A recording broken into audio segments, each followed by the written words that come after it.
Este es el tema, esta es la palabra de esta mañana, el mensaje. Cristianismo sin Cristo. Ha sido una frase que trajo el Espíritu Santo porque no la leí, la verdad, no la he leído últimamente por lo menos, pero fue una frase que empezó a calar, empezó a golpearme esta frase, cristianismo sin Cristo. Y Señor, ¿dónde se puede ver esto? ¿Dónde? En Apocalipsis, vamos, capítulo 3, versículos 14 al 22. Vamos a leer la porción que va a aparecer aquí en la pantalla y luego vamos a ir desglosando un poquitico. Apocalipsis 3, 14. Espero que usted tenga su lapicero, su cuaderno para recibir lo que el Señor quiere decirnos. Y escribe al ángel de la iglesia en Laodicea que he aquí dice el amén, el testigo fiel y verdadero, el principio de la creación de Dios. Yo conozco tus obras, que ni eres frío ni caliente. Ojalá fueses frío o caliente, mas porque eres tibio y no frío ni caliente, te vomitaré de mi boca. Porque tú dices, yo soy rico y me he enriquecido y de ninguna cosa tengo necesidad. Y no sabes que eres un desventurado, miserable, pobre, ciego, desnudo. Yo te aconsejo que de mí compres oro refinado en fuego, para que seas rico, y vestiduras blancas para vestirte, y que no se descubra la vergüenza de tu desnudez, y unge tus ojos con colirio para que veas. Yo reprendo y castigo a todos los que amo. Sé pues celoso y arrepiéntete. He aquí yo estoy a la puerta y llamo.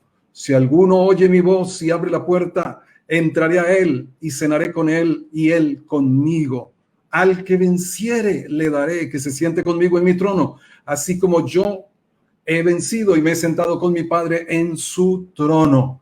El que tiene oído, oiga lo que el Espíritu dice a las iglesias. Cristianismo sin Cristo. Laodicea significa su nombre, gobierno del pueblo.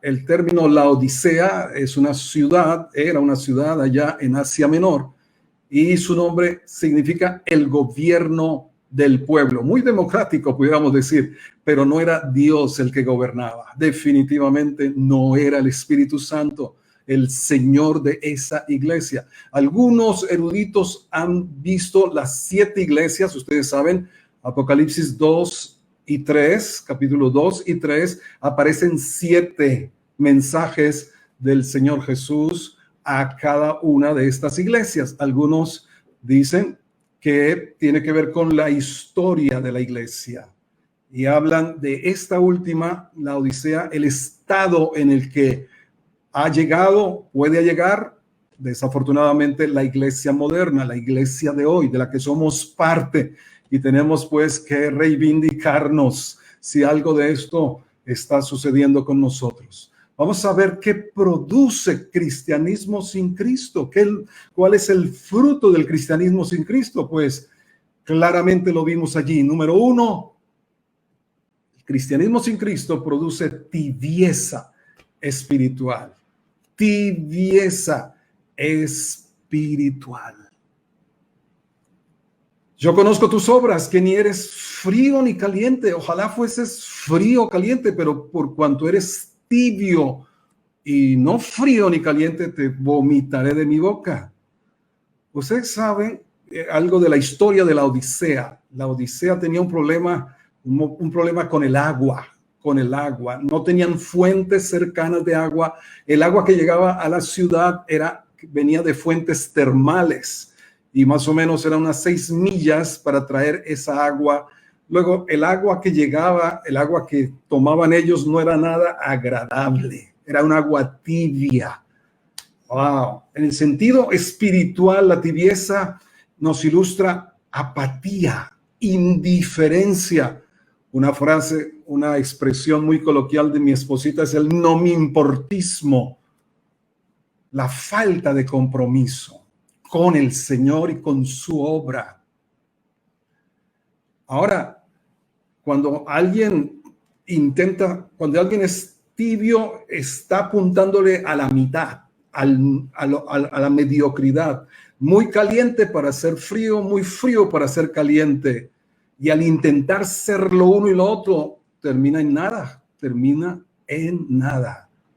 Ahora, el agua caliente sirve para muchas cosas, hasta sana cuando hay alguna contractura muscular, y por aquí vemos que está conectada Raiza, nuestra fisioterapeuta. Nos recomiendan poner agua caliente, entonces se usa para sanar. El agua fría, wow, después de esos encuentros saludables, qué bueno tomar agua fría que refresca, pero el agua tibia no tiene ninguno de esos usos. Ahora Jesús pudiera decir, si fueras caliente o frío, yo podría hacer algo con ustedes, pero debido a que ni lo uno ni lo otro, no puede hacer nada. La tibieza espiritual la produce el cristianismo sin Cristo. En segundo lugar, ¿qué promueve el cristianismo sin Cristo? La autosuficiencia humana. La autosuficiencia. Versículo 17, ¿qué dice? Porque tú dices, yo soy rico y me he enriquecido y de ninguna cosa tengo necesidad. Autosuficiencia. Ahora, cuenta la historia de la Odisea. Hubo un terremoto que devastó la región en el año 60 después de Cristo, y esta ciudad se rehusó a recibir ayuda para reconstruir la ciudad, confiando exitosamente, dicen los historiadores, en sus propios recursos.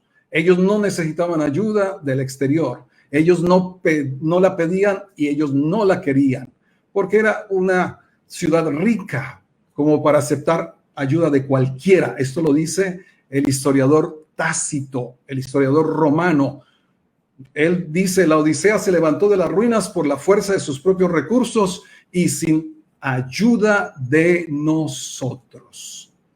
Ahora, se pudiera ver esto como positivo, ¿verdad? Una gente pujante, una gente, bueno, echada para adelante, pero hay un límite realmente en cuanto a no recibir, a no pedir ayuda cuando se requiere, primeramente de Dios. Y estamos necesitados de Dios todo el tiempo, necesitados de Él todo el tiempo, no solamente en las crisis, también en los días buenos, también en los días de bien, dice el Eclesiastés, en los días de bien, gózate, alaba a Dios y fortalécete aún más en Él. ¿Sabe qué? Esto sí lo escuché a un predicador y me dejó espantado.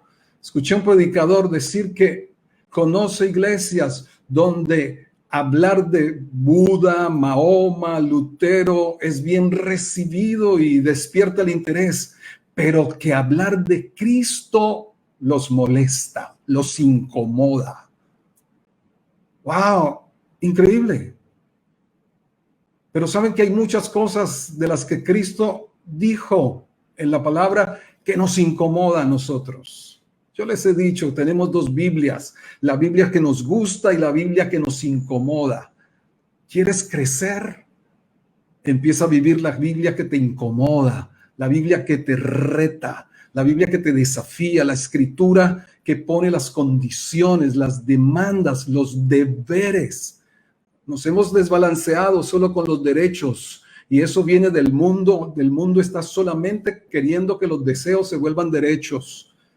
Muy pocos sindicatos están en pro de los deberes de los trabajadores, ¿verdad? Muy pocos. Todo es los derechos y mis derechos y mis derechos. Wow. ¿Sabes una cosa? Aquí es donde encontramos la prueba del cristianismo sin Cristo. En esa declaración de esta iglesia, no tengo de ninguna cosa, tengo necesidad. Entonces, por eso Jesús se salió de la iglesia de la Odisea porque tampoco lo necesitaban a él. Cuando expresaban, no tengo necesidad de nada, Jesús dijo, bueno, yo aquí sobro, yo aquí no me necesitan. Ahora, ¿qué fue lo primero que Jesús le dijo a sus discípulos? ¿Qué fue lo primero que le dijo en el Sermón del Monte, que consideramos que es la constitución del reino? ¿Qué fue la primera frase que le dijo a sus discípulos? Bienaventurados los pobres en espíritu, porque de ellos es el reino de los cielos. ¿Qué es pobreza en espíritu? Sino reconocer la necesidad que tenemos. Y esa necesidad de Dios no solamente queda para el pecador, para el comienzo de nuestra vida, para cuando estábamos con el peso pues de la opresión del pecado y de las consecuencias y de las heridas. Esa necesidad de Dios debe ir en aumento cada día en cada uno de nosotros. Que nunca te des por satisfecho. Cuando no oramos, cuando no buscamos a Dios, estamos diciendo, no necesitamos. Por eso esa frase que dice, si solo oras cuando estás en problemas, estás en problemas. Porque entonces solamente buscar a Dios para que me resuelva cosas es mantenerlo como nuestro sirviente, como nuestro mensajero. Pero qué de adorarlo cada día, qué de honrarlo, exaltarlo, vivir para su placer, para su deleite cada día. Así que bienaventurados son todos los que reconocen su necesidad y que el Espíritu Santo descubra, revele, traiga convicción a nuestro corazón de cuán necesitados estamos de Él. Que este orgullo, como lo vimos hace unos días atrás, que el orgullo pueda ser quebrantado y humildemente podamos rendirnos. El Espíritu Santo trajo esta palabra hoy para que cada uno de nosotros sea quebrantado delante de su amor inagotable, de la prueba mayor y más grande de amor que Dios ha tenido por ti y por mí, que es la cruz del Señor Jesús. En tercer lugar, un cristianismo sin Cristo crea una utopía, y alguien escribió eso, no sé cuándo me vio las notas, o fue el Espíritu Santo el que se la reveló, pero el cristianismo sin Cristo produce una utopía.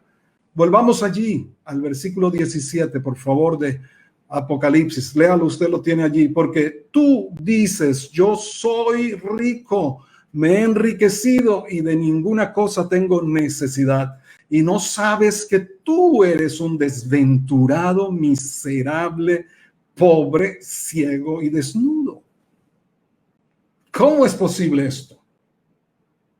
¿Cómo es posible que la gente dice y no sabe lo que es?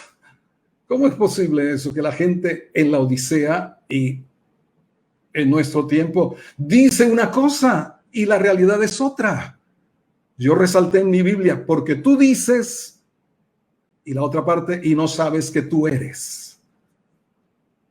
¿Sabe? Utopía es una irrealidad. ¿Cómo es posible andar en una irrealidad tal, creyéndose una cosa, haciendo completamente lo contrario? Ahora, en la historia, la ciudad de la Odisea era famosa por sus riquezas. También era famosa por una escuela de medicina que tenía un ungüento para los ojos. Y también era famosa por la lana negra. Era famosa esta ciudad por los textiles. Era una ciudad de comerciantes, básicamente. Pero mira la condición. A pesar de tener tanta riqueza material, en ella era que ellos encontraban su identidad. Pero respecto a la visión de Dios, eran miserables, desventurados y pobres. Y aunque tuvieran ungüento para sanar los ojos, en la visión de Dios eran ciegos. Y aunque tuvieran la lana más famosa, una lana negra, famosa para tejidos y demás, estaban desnudos. ¡Qué utopía! ¡Qué contradicción! entre lo que ellos se creen que son y lo que verdaderamente son, en lo que ellos ven y en lo que Jesús ve, entre las riquezas y la afluencia de su ciudad y la bancarrota espiritual. Cuando nos asimilamos, cuando nos comparamos con el mundo y tomamos los estándares del mundo, nos estamos alejando completamente. Nos estamos alejando completamente de los estándares del reino de Dios. Ten presente eso. Cuando nos asimilamos y nos comparamos con los estándares de éxito, prosperidad de este mundo, nos estamos alejando al otro lado de los estándares de la bendición de Dios. Y en cuarto lugar, una iglesia o un cristianismo sin Cristo es irrelevante. Completamente irrelevante. Y esto nos debe poner a pensar a nosotros hoy en día, porque no ha habido tantos cristianos en la historia como hoy en día se dice que hay cristianos en el mundo. Los índices, los porcentajes, hay estudiosos de este tema y se están multiplicando las estadísticas y el porcentaje de cristianos en el mundo. ¿Sabe? La gran pregunta es, ¿qué tipo de cristiano es? Empieza por preguntarte, yo estoy en esto, ¿qué tipo de cristiano soy? ¿Un cristiano frío, tibio o caliente? ¿Qué tipo de cristianos son? Ahora, ¿a quiénes se llamaron cristianos? ¿A quiénes se les llamó cristianos? ¿Cuándo aparece esta denominación? Sí, identificación. ¿A quiénes se les llamaron cristianos? Para que podamos, ¿qué nos está pasando? Que teniendo tanto número crecido de cristianos, la corrupción se desborda, la violencia se desborda, los cambios sociales y las transformaciones no se ve por ningún lado con tanto cristiano. Y si somos sal y si somos luz, ¿qué está pasando? Esto nos debe llamar a la reflexión sincera hoy ante la cruz. Hoy, al venir a la mesa del Señor, nos estemos examinando con esta palabra, todos, cada uno, que el Espíritu de gracia y la convicción del Espíritu Santo nos esté hablando a cada uno de nosotros. Recuerda, el Espíritu Santo no trae condenación, sino convicción. Pero si oyes hoy su voz, no endurezcas el corazón. El que tenga oídos para oír, oiga lo que el Espíritu Santo le está diciendo a la iglesia. ¿A quiénes llamaron cristianos? Gracias por la pregunta. No está allí la cita bíblica. Ah, sí está. Está Hechos 11:26. Rápidamente. Hechos 11:26 dice: y se congregaron allí todo un año en la iglesia y enseñaron a mucha gente y a los discípulos. ¿Y a los qué? ¿A quiénes? A los discípulos. ¿A quiénes? A los discípulos. Se les llamó cristianos por primera vez en Antioquía. Es que nosotros llamamos cristiano a todo el que asiste a una iglesia. Es que nos autodenominamos cristianos y dejamos una denominación popular y nos volvimos a otra denominación. No, los cristianos, según la Biblia, son los discípulos. ¿Y qué es un discípulo? Es un seguidor comprometido con el Señor Jesucristo que intencionalmente se está volviendo como Él y difunde su misión en esta tierra. Ahora, ¿cómo terminar con la tibieza, con esta tragedia? ¿Cómo terminar con esta tragedia? Versículo 18. Por tanto, yo te aconsejo, Jesús mismo aconseja a la iglesia de la Odisea, que de mí compres. Era una iglesia de mercaderes, de comerciantes. Maravilloso Jesús, como a cada uno le habla en su lenguaje, en su cotidianidad. Te aconsejo que de mí compres oro refinado en fuego, para que seas rico, vestiduras blancas para vestirte y que no se descubra la vergüenza de tu desnudez, y unge tus ojos con colirio para que veas. Antes que nada, para poder comprar y si aceptas el consejo, el que acepta el consejo de Jesús, realmente tiene que reconocer que está necesitado. Es decir, antes que nada, la humildad para romper, para terminar con la tragedia de la tibieza espiritual, hay que humillarse, romper el orgullo, para reconocer que necesitamos. ¿Qué necesitamos? ¿Qué es el oro refinado en fuego? Pedro dijo, es la fe. La fe es como oro refinado en fuego. ¿Qué son las vestiduras blancas? Son pureza, la justicia de Dios. La justicia de Dios, no nuestra autojusticia. ¿Qué es el colirio que dice aquí Jesús? Es la visión de Dios, la realidad, como Dios ve las cosas, no como nos parecen a nosotros que son o que debieran ser. Entonces, humildad para comprar de Él, para recibir realmente de Él, recibir la fe, para vivir por fe y no por vista, porque la vista engaña, la vista natural. Necesitamos la visión de Dios, necesitamos la pureza, necesitamos la justicia que Dios nos da. Pero otra cosa, versículo 19, yo reprendo y castigo a todos los que amo. Sé pues celoso y arrepiéntete. Yo reprendo y castigo a todos los que amo. Sé pues celoso y arrepiéntete. El arrepentimiento conduce al calentamiento. Wow. El arrepentimiento conduce al calentamiento, porque la palabra celoso en el original tiene que ver con caliente, con caliente.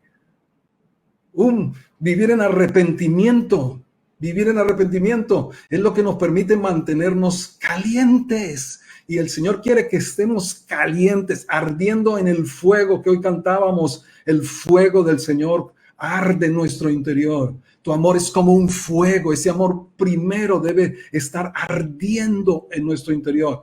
Para eso se requiere arrepentirnos de la tibieza espiritual, de la autosuficiencia humana, de la utopía o engaño en el que podamos estar, de lo irrelevantes que hemos podido vivir hasta ahora. Y terminamos. ¿Cómo se rompe con esta tragedia de la tibieza en la iglesia, con este cristianismo sin Cristo? ¿Cómo se rompe? Versículo 20. He aquí yo estoy a la puerta y llamo. Si alguno oye mi voz y abre la puerta, entraré a él y cenaré con él y él conmigo. Y hoy tenemos la cena del Señor. No puedes dejar pasar este día. ¿Cómo se rompe con la tragedia de la tibieza del cristianismo moderno que le está haciendo más daño que la maldad a nuestra sociedad? Más que la maldad, como dijo, creo que fue Martin Luther King, más que la maldad de los malos, el peor daño que se le hace a la sociedad es la apatía, el silencio de los buenos.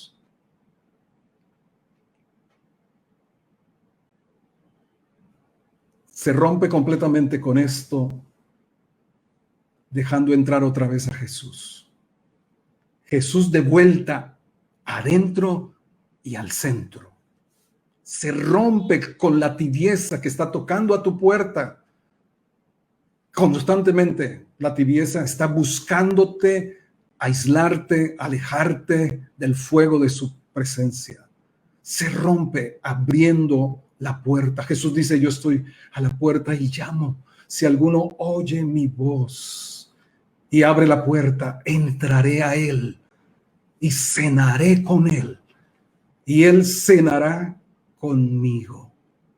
Ahora Jesús, que no necesitaba de puertas, Jesús que resucitado entró varias veces estando la puerta cerrada donde estaban sus discípulos. Sin embargo, Jesús está tocando a la puerta de cada uno de nosotros.